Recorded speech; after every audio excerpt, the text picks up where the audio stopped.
Namaste everyone. This video is about sentence patterns in English. There are 7 sentence patterns considered in English. Sentence patterns म्हणजे sentence structure कोणकोणते use केले जातात इंग्लिशमध्ये, जे की स्टेटमेंटचे स्ट्रक्चर्स आहेत. स्टेटमेंट म्हणजे विधानार्थी, फॅक्च्युअल सेंटेन्स, ॲसेरिटिव्ह ज्यालाच आपण डिक्लरेटिव्ह म्हणतो, त्याचे पॅटर्न कोणते आहेत ते बघितलेले आहे. तर यासाठी आपण जे यूज केलेले आहेत, S for subject, V for verb, O for object, OI means object indirect, OD means object direct, C for complement and A for adjunct. या पद्धतीने आपण हे यूज केलेले आहेत. स्ट्रक्चर कोणकोणते आहेत तर S plus V, S plus V plus O, S plus V plus C, S plus V plus O indirect O direct, S plus V plus O plus C, S plus V plus A आणि S plus V plus O plus A, असे 7 प्रकारचे sentence pattern consider केले जातात. One by one आपण बघूया. पहिलं जे आहे ते आहे S plus V. S plus V means what? Subject plus verb. आता इथे व्हर्ब्स कोणते घ्यायचे तर हे इनट्रान्झिटिव्ह व्हर्ब घ्यायचे. इनट्रान्झिटिव्ह आणि ट्रान्झिटिव्ह व्हर्ब कोणते आहेत हे आपण व्हर्बमध्ये बघितलेलं आहे त्या व्हिडिओमध्ये, तरी पण रिवाइज करूया. इनट्रान्झिटिव्ह व्हर्बमध्ये काय असतं, ज्याला ऑब्जेक्टची गरज नसते. विदाऊट ऑब्जेक्ट हे वर्ड यूज केलेले सेंटेन्स जे असतात ते मिनिंगफुल असतात, सेन्सिबल असतात, यांना ऑब्जेक्टची गरज नाही. जसं बेबी स्लिप्स किंबहुना त्या व्हर्बच्या समोर आपण ऑब्जेक्ट यूज करत नाहीत. बेबी स्लिप्स, बेबी झोपते. शी जम्प्स, ती उड्या मारते. They study, we work. या पद्धतीने इथे आपल्याला ऑब्जेक्टची गरज नाही आहे, म्हणजे किंवा ऑब्जेक्टिव्हली ते यूज पण केलेलं नाही आपण, म्हणून हे सगळे इनट्रान्झिटिव्ह वर्ब या स्ट्रक्चरमध्ये आपण यूज करतो. हे पहिलं स्ट्रक्चर आहे. सेकंड स्ट्रक्चर काय आहे? S plus V plus O, S plus V plus O. तर यामध्ये S for subject plus verb plus object. या ठिकाणी मात्र जे व्हर्ब्स घेऊ आपण ते ट्रान्झिटिव्ह व्हर्ब असले पाहिजेत किंवा ट्रान्झिटिव्हली यूज केलेले असले पाहिजेत. याच्यावर आपण डिटेल डिस्कशन केलेलं आहे व्हर्बच्या व्हिडिओमध्ये. She it's an apple. She subject, V verb, an apple object. We study English. S plus V plus O. He teaches math. S plus V plus O. आता हे ट्रान्झिटिव्ह काय आहे तर याला ऑब्जेक्टशिवाय हे मिनिंगफुल होत नाही.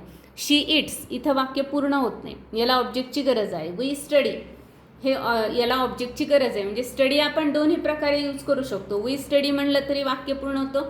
वी स्टडी इंग्लिश म्हणलं की स्टडी हेच व्हर्ब आपण ट्रान्झिटिव्हली यूज केलेलं आहे. जर नुसतं स्टडी म्हणलं की ते इनट्रान्झिटिव्हली यूज केलेलं आहे, आणि याच्यावर आपण ऑलरेडी डिस्कशन केलेलं आहे.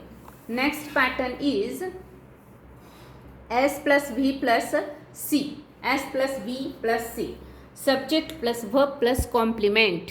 आता कॉम्प्लिमेंट काय आहे? कॉम्प्लिमेंट म्हणजे त्याला आपण मराठीमध्ये थोडंसं असं लक्षात ठेवण्यासाठी, ॲक्च्युअल अर्थ तसा होत नाही, पण त्याला लक्षात ठेवण्यासाठी आपण असं गृहीत धरूया की एखाद्या व्यक्तीला दिलेलं जे नाव असतं, उपमा असते, एखादी गोष्ट तिची डिस्क्राईब करण्यासाठी जे शब्द वापरलेले असतात त्याला आपण कॉम्प्लिमेंट म्हणतो. जसं की आज मला कॉम्प्लिमेंट मिळाली वगैरे असं म्हणतो आपण.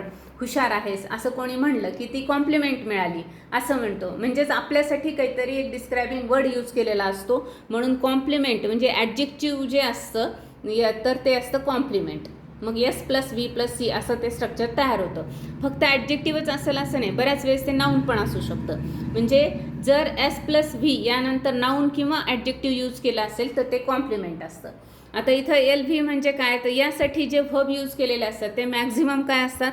लिंकिंग वर्ड्स असतात. लिंकिंग व्हर्ब्स म्हणजे काय? State of being verbs. त्यालाच आपण ऑक्झिलरी किंवा हेल्पिंग व्हर्ब्स असं म्हणू शकतो. जसं am, is, are, was, were, have, has, had, modal वगैरे हे यूज केलेले असतात. या ठिकाणी मेन व्हर्ब फार कमी यूज केलेले असतात. कधी कधी करतात, कधी कधी नाही करत. ठीक आहे, तर मग आता आपण मॅक्झिममचा इथे विचार केलेला आहे. I am a teacher. तर आय सब्जेक्ट, ॲम हे व्हर्ब आहे, म्हणजेच हे लिंकिंग व्हर्ब आहे, ऑक्झिलरी आहे. अ टीचर हे इथं कॉम्प्लिमेंट का तर हे नाऊन यूज केले आहे. S plus V plus noun आहे. She is beautiful. S plus V plus adjective आहे, म्हणून हे कॉम्प्लिमेंट याला म्हणू शकतो. आता या ठिकाणी आपण मेन व्हर्बचा पण यूज करून बघितलेला आहे. She will become a doctor. She subject आहे, विल बिकम हे व्हर्ब आहे आणि अ डॉक्टर हे नाउन यूज केलेलं आहे, म्हणून हे काय झालेलं आहे, कॉम्प्लिमेंट या ठिकाणी झालेलं आहे. नेक्स्ट स्ट्रक्चर बघूया आपण. S plus V plus O, S plus V plus O आणि O, S plus V plus O direct O indirect या पद्धतीने. पण आता सुरुवात कशी होते याची, तर subject plus verb plus object indirect plus object direct. सुरुवातीला इनडायरेक्ट ऑब्जेक्ट असतो आणि शेवटी डायरेक्ट. जनरली 90% हा जो येतो direct object at the end असतो. जसं की पण हा ओळखायचा कसा हे पण आपण बघणार आहेत. आपण व्हॉइसमध्ये याचा उपयोग केलेला होता. व्हॉइस या व्हिडिओमध्ये आपण याचं डिटेल डिस्कशन केलेलं आहे, तरी पण थोडंसं या ठिकाणी आपण रिवाईज करणार आहोत. My uncle sent me a present, my uncle sent me a present. My uncle subject, sent verb, me हे ऑब्जेक्ट इनडायरेक्ट आणि a present is object direct. आता इनडायरेक्ट आणि डायरेक्ट ऑब्जेक्ट ओळखायचं कसं, तर आपण असं लक्षात ठेवायचं आहे किंवा असं मनातल्या मनात हे सेंटेन्स असा विचार करून बघायचा आहे की ऑब्जेक्ट इनडायरेक्टपर्यंत हे स्टॉप करायचं. म्हणजे आता सुरुवातीला आपल्याला माहिती नाही यामध्ये कोणतं डायरेक्ट ऑब्जेक्ट आहे आणि कोणतं इनडायरेक्ट आहे. माय अंकल सेंट मी इथपर्यंतच आपण वाक्य बघूया. मिनिंगफुल होतं का? माय अंकल सेंट मी नाही होत. पण मी जर मी हा वर्ड कट केला, माय अंकल सेंट अ प्रेझेंट असं म्हणलं, तर काय होईल, हा ऑब्जेक्ट डायरेक्ट. ज्या ऑब्जेक्टमुळं सेंटेन्स मिनिंगफुल होतं, सेन्सिबल होतं, त्याला ऑब्जेक्ट डायरेक्ट म्हणतात. आणि ज्या सेंटेन्समुळं मिनिंगलेस राहतं किंवा अपूर्ण वाटतं त्याला ऑब्जेक्ट इनडायरेक्ट असं आपल्याला लक्षात ठेवायचं आहे. दुसरं असं लक्षात ठेवायचं आहे की ऑब्जेक्ट डायरेक्ट जो असतो, ऑब्जेक्ट डायरेक्ट व्हॉटने क्वेश्चन केला की ऑब्जेक्ट डायरेक्ट निघतो आणि हू किंवा हुमने क्वेश्चन केला की ऑब्जेक्ट इनडायरेक्ट निघतो. She gave me a book, what she gave me a book, म्हणून अ बुक हा ऑब्जेक्ट डायरेक्ट आहे. To whom she gave a book, to whom म्हणजे हुमने विचारलेलं आहे, तर मी हे त्याचा आन्सर आलं, म्हणून मी हा ऑब्जेक्ट इनडायरेक्ट आहे. हे पण आपण लक्षात ठेवू शकतो. किंवा शी गेव मी, वाक्य पूर्ण झालं का? नाही आहे. शी गेव अ बुक, वाक्य पूर्ण होतं, सेन्सिबल होतं, म्हणून हा ऑब्जेक्ट डायरेक्ट, हा object indirect. Okay. The teacher teachers us English, S plus V plus O indirect O direct. या पद्धतीने आपण हे लक्षात ठेवू शकतो हे स्ट्रक्चर. व्हर्ब्स कोणकोणते यूज केले जातात, तर जनरली या स्ट्रक्चरसाठी, या पॅटर्नसाठी teach, send, give, offer, read, write, cook, make, ask, save, buy, tell, bring, allow हे शब्द किंवा हे व्हर्ब्स यूज केले जातात. आणखी एक याचं ट्रिक अशी आहे किंवा आपल्याला लक्षात ठेवायचं असं आहे की ऑब्जेक्ट डायरेक्ट आणि इनडायरेक्ट ओळखायचं असेल तर पॅसिव्ह करताना टू किंवा फॉरचा उपयोग त्यासाठी आपण करत असतो इनडायरेक्ट ऑब्जेक्टसाठी. She gave me a book. आता आपल्याला याचं हे करायचं आहे, पॅसिव्ह करू आपण. A book was given by me असं करत नाही आपण, बाय मी असं नाही आहे. The book was given to me by her. म्हणजे आपल्याला इथं टू मी यासाठी म्हणजे टू मी किंवा फॉर मी असा वापर करावा लागला. आणि टू आणि फॉर ज्याच्यासाठी आपण यूज करतो तो इनडायरेक्ट ऑब्जेक्ट असतो. अशी एक आणखी ट्रिक आपल्याला लक्षात ठेवायचे आहे. ठीक आहे. नेक्स्ट लेक्चर बघूया आपण. सेंटेन्स पॅटर्न नेक्स्ट असा आहे. S plus V plus O plus C, subject plus verb plus object plus complement. आता हे जे कॉम्प्लिमेंट आहे ते ऑब्जेक्टसाठीच वापरलं गेलेलं कॉम्प्लिमेंट आहे. ऑब्जेक्ट जो आहे त्याच्यासाठी वापरला गेलेला डिस्क्रायबिंग वर्ड असतो, त्याला आपण ऑब्जेक्ट कॉम्प्लिमेंट असं म्हणतो. The officer found the programme faulty. The officer found the programme, S plus V plus O. पण सी काय आहे, हे सी का झालं, तर फॉल्टी हा जो वर्ड आहे, हे जे ॲडजेक्टिव्ह आहे कोणासाठी यूज केलेलं आहे, तर प्रोग्राम ह्या ऑब्जेक्टसाठी यूज केलेलं आहे. म्हणून हे ऑब्जेक्ट कॉम्प्लिमेंट, यानी या प्रोग्राम ह्या ऑब्जेक्टला डिस्क्राईब केलं म्हणून हे ॲडजेक्टिव्ह झालं आहे. पण ते ॲडजेक्टिव्ह ऑब्जेक्टसाठी यूज केलेलं असल्यामुळे हे ऑब्जेक्ट कॉम्प्लिमेंट असं होतं. म्हणून याला नवीन स्ट्रक्चरमध्ये ऑब्जेक्ट कॉम्प्लिमेंट असं म्हटलं जातं. The student elected her monitor. Monitor हा जो नाऊन आहे हे आपण बघितलं आहे, कॉम्प्लिमेंट नाऊन पण असू शकतं आणि ॲडजेक्टिव्ह पण. मग हे नाऊन जो वर्ड आहे तर हा कोणासाठी यूज केला आहे, तर हरसाठी. म्हणून या ठिकाणी हे ऑब्जेक्ट कॉम्प्लिमेंट झालेलं आहे. नेक्स्ट स्ट्रक्चर आहे, यामध्ये वर्ब्स कोणते यूज केले जातात या स्ट्रक्चरसाठी, तर call, consider, know, make, keep, think, find या पद्धतीने असेच काही व्हर्ब्स यूज केले जातात, ज्यामुळे आपल्याला कळतं की हे स्ट्रक्चर कोणतं आहे. नेक्स्ट सेंटेन्स पॅटर्न आहे एस प्लस व्ही प्लस ए. आता ॲडजंट हे एक नवीन टर्म या ठिकाणी आपल्याला डिस्कस करायचे आहे की ॲडजंट म्हणजे काय आहे. तर ॲडजंट हे काय आहे, एक फंक्शन आहे. जसं सब्जेक्ट हा एक फंक्शन आहे आणि सब्जेक्ट हे फंक्शन कंप्लीट करण्यासाठी नाऊनचा वापर केला जातो. ॲडजंट काय असतं, तर ॲडव्हर्ब किंवा ॲडव्हर्ब फ्रेज किंवा ॲडव्हर्बियल ज्याला आपण म्हणतो. थोडक्यात ॲडव्हर्बचं काम करणारं क्लॉज, ॲडव्हर्बचं काम करणारी फ्रेज किंवा ॲक्च्युअल ॲडव्हर्ब हा शब्द, या सगळे जे आहेत याला मिळून आपण ॲडजंट म्हणायचे. कारण हे सगळे शब्द हे पार्ट्स ऑफ स्पीचमधले आहेत आणि ॲडजंट हे त्याचं function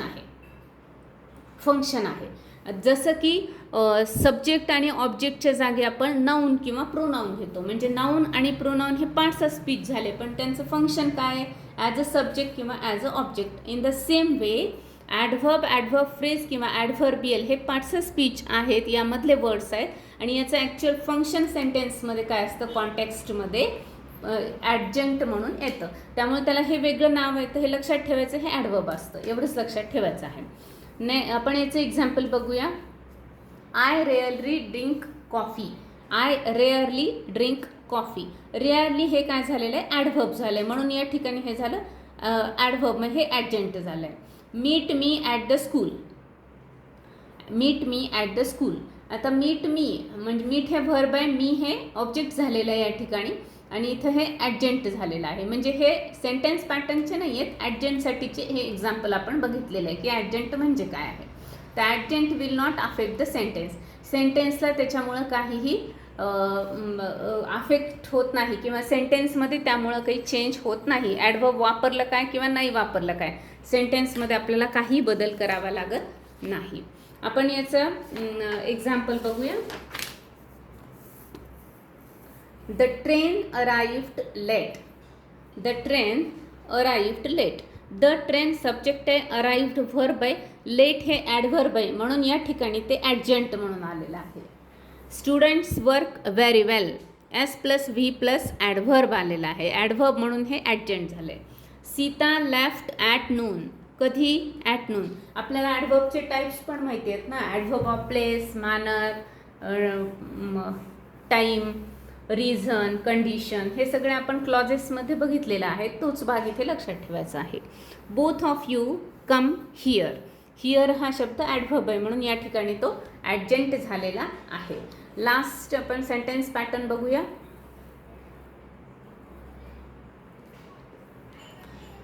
Meena put a glass down.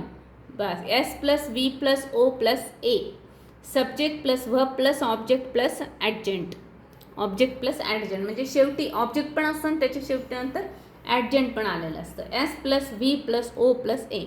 Sita eats an apple in the morning. आता ही काय झाली, ॲडव्हर्बियल आहे किंवा ॲडव्हर्ब फ्रेज आहे. इन द मॉर्निंग केव्हा, तर इन द मॉर्निंग म्हणजे हे व्हर्बला मॉडिफाय करणारी फ्रेज, म्हणून ते ॲडव्हर्बियल फ्रेज झाली. S plus V plus O plus A. Ram wrote an AC fast. S plus V plus O plus A. त्यानंतर माय मदर इज, इथे माय असा शब्द आहे, my mother is making food in the kitchen.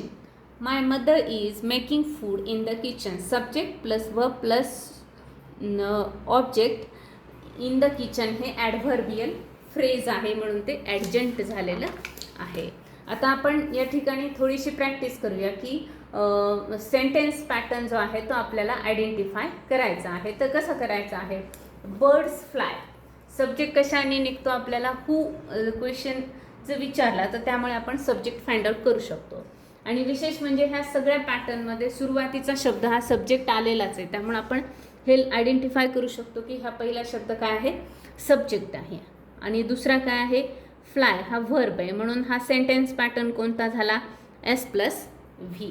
आपल्याला choice दिलेला असतो की हा कोणता आहे, S plus V plus O असे 4 पर्याय दिलेले असतात आणि त्यामधला एक आपल्याला सिलेक्ट करायचा असतो. Birds fly in the sky. Birds subject, fly verb, in the sky. In the sky ही काय झाली, कुठे हे सांगितलं आहे, म्हणजे हे ऑब्जेक्ट नाही आहे, तर हे काय झालं आहे, ॲडजंट ॲडवर्ब झालं ना. कुठे आहेत, adverb phrase, S plus V plus A असं हे स्ट्रक्चर झालं. The sun gives us light. The sun, who gives us light, sun. Gives हे काय वर्ब आहे, हे ओळखायला येतं. To whom sun gives light. To हुमने काय निघतो आपला ऑब्जेक्ट इनडायरेक्ट निघतो आणि लाईट हा काय झालेला आहे, ऑब्जेक्ट डायरेक्ट झालेला आहे. तर या पद्धतीने हे स्ट्रक्चर होतं, S plus V plus O indirect, O indirect plus O direct, असं आपल्याला त्याचं आन्सर लिहावं लागतं. Ram bought a book yesterday. Ram subject, bought verb, a book object. आता इथपर्यंत आलं. येस्टरडे हा शब्द ॲडव्हर्ब आहे म्हणून हे ॲडजंट होतं, म्हणून S plus V plus O plus A असं ह्याचं स्ट्रक्चर तयार होतं. Last one, she prefers coffee. S prefers verb plus O. अशा पद्धतीने आपल्याला हे वॉटनी ऑब्जेक्ट निघतो हे माहिती आहे आपल्याला. हुनी सब्जेक्ट, वॉटनी ऑब्जेक्ट म्हणून हे ओ झाले. असे सेंटेन्स आपल्याला पॅटर्न्स आयडेंटिफाय करावे लागतात आणि एक्झामला सुद्धा असे क्वेश्चन्स येऊ शकतात. स्टेट बोर्ड किंवा CBSE किंवा कॉम्पिटेटिव्ह एक्झामला हमखास याच्यावर 1 किंवा 2 मार्काचे क्वेश्चन असतात. हे थोडंसं लर्न करायचं, वेगवेगळे सेंटेन्स घ्यायचे आणि ते सेंटेन्स आपण आयडेंटिफाय करण्याचा प्रयत्न करायचा. त्याचा पॅटर्न कोणता आहे हे आयडेंटिफाय करण्याचा प्रयत्न करायचा. त्यामुळे आपल्यालाही लक्षात येऊन जातं त्याची trick. Okay, so today's thought is you can't go back and change the beginning, but you can start where you are and change the ending. आपण मागे जाऊन जिथून सुरुवात केली आहे किंवा आपल्याला नंतर रिग्रेट होतं, पश्चाताप, की अरे आपण आधी असं सुरुवात करायला पाहिजे होती, तर ते तर आपण आता मागं जाऊन करू शकत नाही. पण आत्ता आपण जिथे आहेत तिथून आपण काही बदल करायला सुरुवात केलं तर ॲटलिस्ट आपली जी एंडिंग आहे ती बदलणं आपल्या हातात आहे. म्हणजे never late for good start असं पण आपण म्हणू शकतो. चांगल्या गोष्टीसाठी कधीही उशीर झालेला नसतो. So let's try good from now. Okay, thank you. भेटूया नेक्स्ट व्हिडिओमध्ये.